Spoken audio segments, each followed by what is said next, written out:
오늘은 부처님께서 성도하신 첫날이 되는 날입니다. 부처님이 훌륭한 것은요, 물론 도를 깨달으신 것도 훌륭하셔요.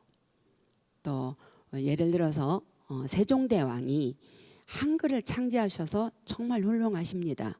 우리의 무지를 깨닫게 해주셨으니까. 근데 그 속에 한글 창제를 했다라는 그 뒷면에 뭐가 있느냐면 그분의 인성이 훌륭하신 겁니다. 왜?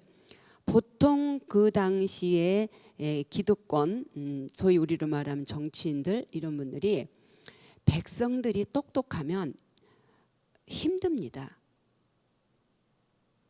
그래서 즉 뭐냐면 글을 가르치지 않아요. 그래서 이 지도자들 기득권들이 맘대로 할 수 있도록. 근데 그 세종대왕께서는 백성들이 글을 알아야 죄를 짓지 않고 무지하지 않고 다 같이 행복하게 살 수 있다라는 그 인성이, 그 우리로 말하면 그 백성을 사랑하는 그 마음이 훌륭하신 겁니다. 그와 같이 부처님께서 뭐 왕자로 태어나셔서 도통해서 성인이 된 거하고 나하고 무슨 상관이야 라고 할 수 있습니다. 그런데 부처님께서도 애달프게 49년 동안을 이제 만으로 겹쳐져서 경전을 설한 것이 49년이고 만으로 이렇게 다니신 건 45년입니다. 그래서 그 맨발로 다니시면서 하염없이 무엇을 부르짖었는가? 우리는 괴로움에서 벗어나야 된다. 괴로움에서 벗어나는데 왜 괴로워하는가? 누가 괴로움을 주지 않았다. 누가 고통을 주지 않았다. 라고 했을 때 우리는 내가 무지하고 뭔가를 모르기 때문에 이 그 빨갛게 달아있는 새가 그게 식으면 까맣잖아요. 모르니까 덥석 져갖고 손을 하염없이 디듯이 우리가 그게 지금 빨갛지는 않지만 이게 달아있는 새라는 걸 알면 덥석 쥐질 않는다. 그렇기 때문에 무지를 벗어나야 된다는 것을 호소한 것이 상당히 이 부처님 훌륭하신 겁니다. 그리고 지금까지도 그 사상이 뭐냐면 부처님은 왕자도 버렸고 그때 당시에 왕자로서 그런 왕이 되면 백성의 생명이 자기 겁니다. 그 자리를 떨치고 입산을 하셔서 인류의 스승이 됐다라는 그것이 지금까지도 2569년 이어오기 때문에 스님들이 호의식하면 안 된다라는 그 관념이 있는 겁니다. 그러나 인도 사회와 한국 사회는 기후가 다르고 이런 토양이 다르고 문화가 다르고 생활 패턴이 다르기 때문에 그때그때 따라서 저희도 호의호식이 아니라 기본적으로 해야 됩니다. 이렇게 바빠 죽겠는 세상에 스님 여기 와서 우리 어머니가 떠나셨으니 연부를 좀 한 자리 해주세요 라고 하고, 여기서는 법문을 한 자리 해주세요. 여기 법회에 오셔서 축사를 한번 해주세요. 여기에 우리 집안에 어떻게 됐으니 멋이야 빨리 와서 좀 어떻게 이루 좀 해줘 라고 할 때 신통력이 없는데 어떻게 갑니까? 대중교통 지금 차표 끊기가 하늘의 별따기인데 차가 있어야 됩니다. 그래서 기호품이 아니라 필수품이 됐다는 거죠. 우리 생활이. 근데 부처님에 대한 건 하면 세상의 권세를 다 보장받은 왕자로서 그 신분을 놓고 성벽을 넘어서 출가를 하셔서 고행을 하셨어요. 구도의 여정에서 당대의 최고라는 그 최고의 선정세계라는 그 최고의 거기를 고행을 통해서 6년 고행을 통해서 도를 성취하셨어요. 마침내 보리수 아래서 법계의 진리를 깨달은 날이 오늘입니다. 오늘로부터 시작을 해서 돌아가실 때까지 편안히 주무시거나 좋은 음식, 좋은 하나도 안 하셨어요. 물론 더운 나라니까 그런 우리 같은 이런 집 필요치 않았겠지만 쉼없이 84,000 법문을 설하셨어요. 그래서 거기에 나올 때 암12 방등팔 21제 단반야 열반경 7년 열반 7년 종합명이 49 이렇게 설하셨다 하는데 종단법화 우팔련에서 그래서 이렇게 설하셨다 하는데 그 설하신 속에 가장 중요하게 여기는 것은 평등 사상입니다. 우리도 조선시대 때 어떻게 세상에 그 귀중한 생명이 태어나는데 그 종이라 하기는 그렇잖아요. 그 신분이 낮은 여인의 몸에서 났다 그래서 종의 자식이라고 할 수 있습니까? 지금 이 시대에 봤을 때 인권을 중요시 여기는 이 시대에 봤을 때 그런 때가 같이 각 나라마다 있듯이 부처님 당시 때도 브라만족은 여기서 태어난다, 왕족은 여기서 태어난다 이렇게 해서 사선 계급이 있습니다.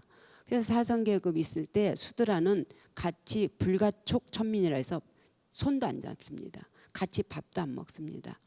그게 아주 철두철미합니다. 그것을 타파하신 거예요. 그리고 남존 여비 사상이 말할 것도 없었어요. 그런데 그것도 생명은 똑같다 해서 부처님은 평등 사상을 주창하셨어요. 그동안에 예속되어 있던 모든 그런 사성제 계급을 타파하셨을 뿐만 아니라 왜 사람에게는 그 신에 종속돼서 기가 막힌 의지, 사람에게 의지가 있는, 내가 선택할 수 있는 의지를 그렇게 사장시킬 수가 있는가?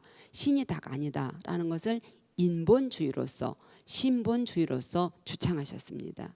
그래서 마무리를 딱 지면 뭐냐면 사람에게 가만히 봤을 때 성스러움도 있고 굉장히 훌륭한 가능성도 있고 그 사람에게 왕이 될 수 있는 씨앗도 있는데 왜 우리는 그것을 발현하지 못하는가라고 했을 때 구름이 가려져서 그렇다. 이 땅에 덮여서 있었다. 그렇다. 구름에 가려져 있고 땅에 덮여진 건 뭔가 하면 바로 누군가가 농사를 짓는 사람이 땅을 걷어내면 싹이 필 것이고 어떤 바람이 불으면 그 구름이 걷히면 해가 나올 것이다 라는 거예요. 그 해와 싹이라는 건 우리에게 굉장히 가능성인 거예요. 그럼 그 바람이라는 것은 뭐냐면 선지식에 따뜻한 훈풍이 있으면 우리는 내 내면에 있는 기가 막힌 가능성에 빛이 난다는 거예요.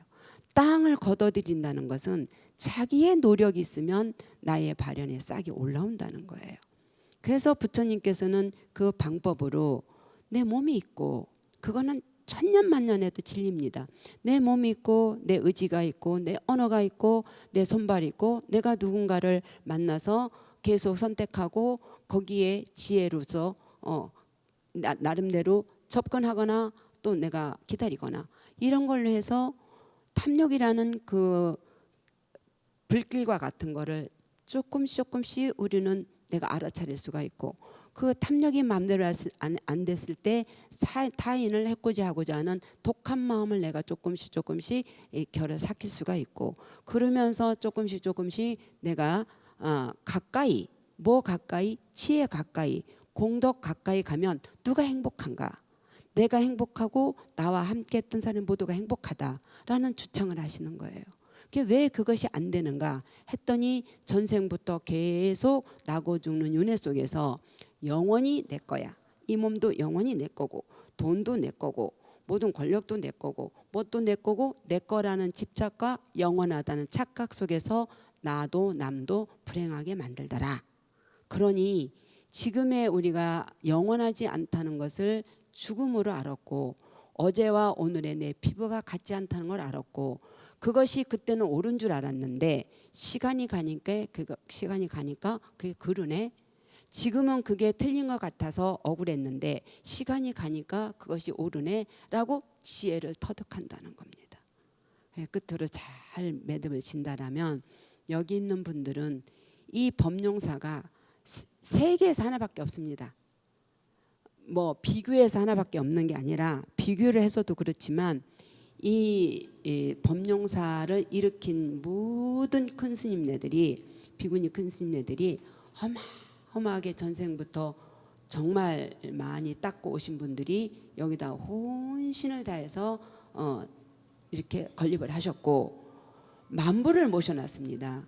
저도 방에서 좌선할 때하고 이 법당에 와서 좌선할 때가 기운이 다릅니다.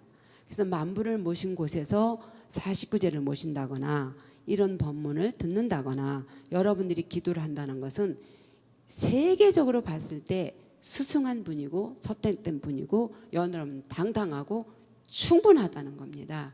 여기까지 여러분들은 훌륭하신 분들이라는 것을 또 여러분들이 계셔서 이 세계나 저나 우리 합창 다 같이 행복하다는 말씀을 드립니다.